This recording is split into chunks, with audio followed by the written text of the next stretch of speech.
Oh, hi again. So, since you're graduating, I thought I would take the honor of giving you one last lecture. Actually, it's one more story, but I feel a little more comfortable downstairs in my lab. Oh, when you guys remember me, and by the way, I'll be graduating in just a few years, i.e. retirement. Remember this picture. That's what I should look like. So here we are heading downstairs. We're still up in the faculty hallway. Y'all remember Dr. Nelson Ham? He's a really nice guy, great guy. Just don't confuse an oxbow lake with a circle or a meander. Just don't do it. Then he's not a nice person. Okay, so I'm heading to my favorite room in the world, the petrology lab. We've got our masks on. We have to because we're in a quarantine type situation, but not really a lockdown a bit. Safety measures anyway for COVID. But I wanted to point this out over here. You folks might remember this location. This belongs to Dr. Becky McKean, and like Nelson, she's a really good person, but don't call them water dinosaurs. They're plesiosaurs. Do not do that. Okay? So I gotta just do a little bit of work in here. Give me a second.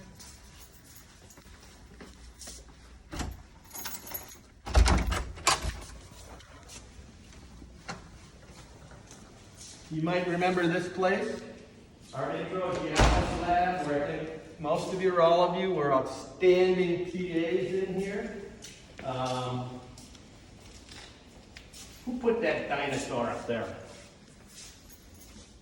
How do those rascals get in here? I don't see volcanoes in here, dang it.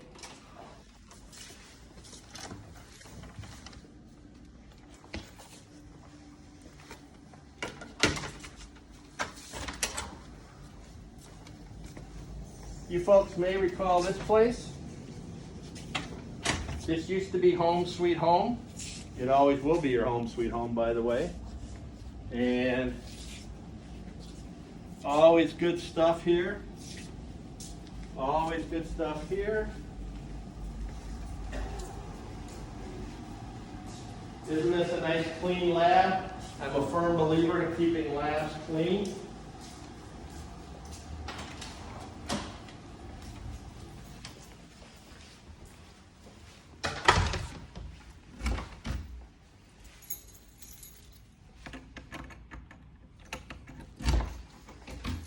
It figures I don't have a key for this lab. You guys all can get in, but I can't. What's new?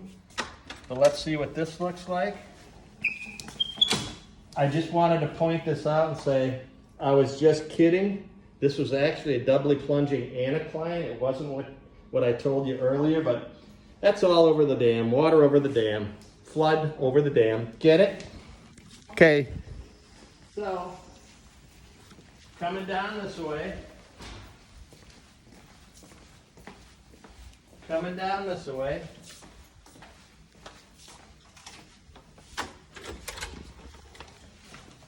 And I have a favor to ask of you folks. You know, I have a fairly good selection of minerals here for trade reports and stuff like that, but I'm running out of fuberite. If you guys can find any fuberite or metafuberite, please let me know.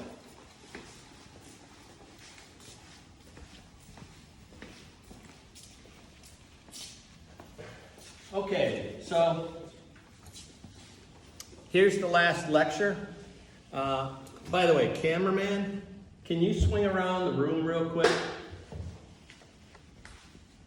Just do a visual of the room. Who made this mess? Somebody must have made this mess. It couldn't have been me. Look at all these rocks and pieces of paper out, stuff like that. Oh. Anyway, I got to tell you a story. It's my last lecture.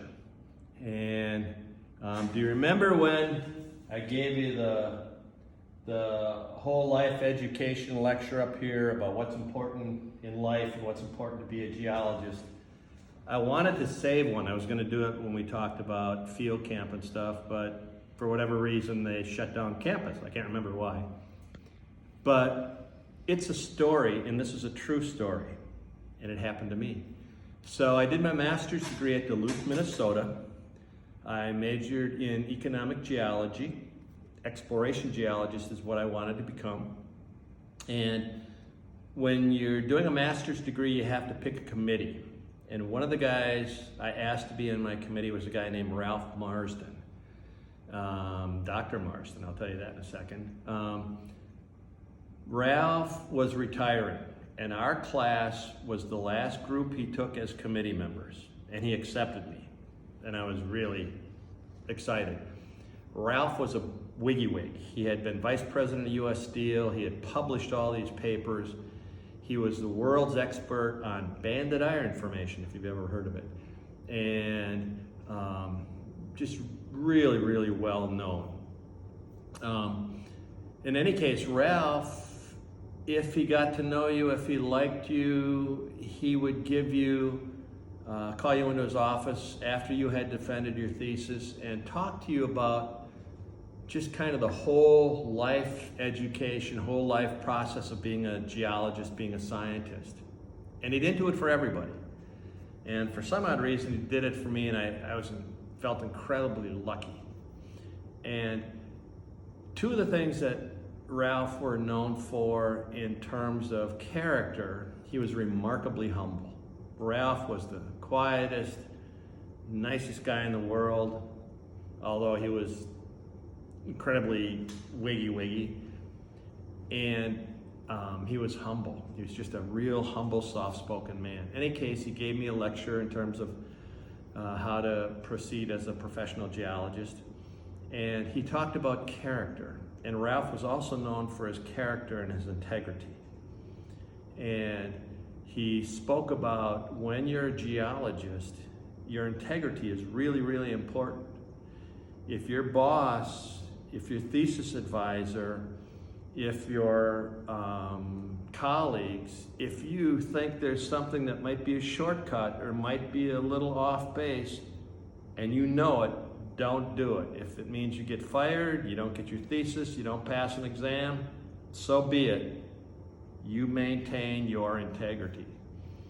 I got the talk, and again, I was really excited because not everyone got it. And about a month later, 2 months later, and this is still true, I had a dream. And I dreamt I was on an airplane, we were just landing, and as we were landing, the cargo hold caught on fire. And we all got off the plane safely. They came in and told us all the cargo had burnt up, fill out a form, and you can get reimbursed for whatever is in there. And I had a guitar that was in there.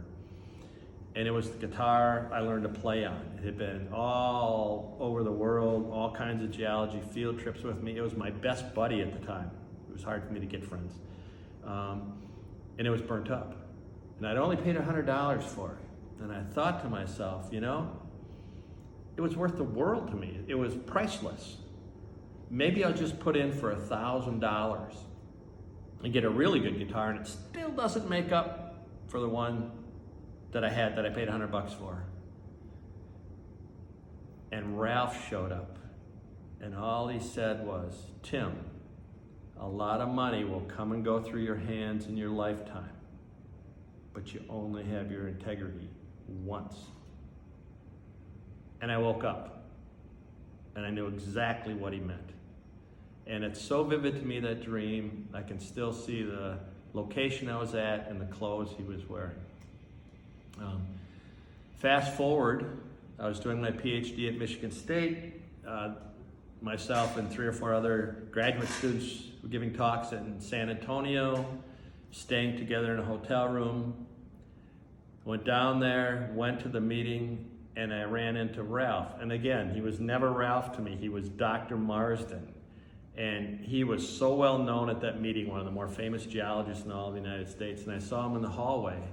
And I said, hi, Dr. Marsden, how you doing? He said, humble fashion, Tim, it's so gracious of you to recognize me and remember me. Would you have time for a cup of coffee?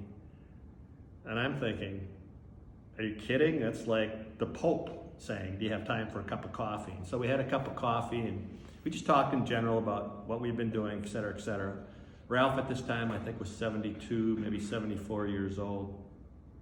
And later that night, I went out with the grad students for coffee. That's right. We went to a bar for coffee.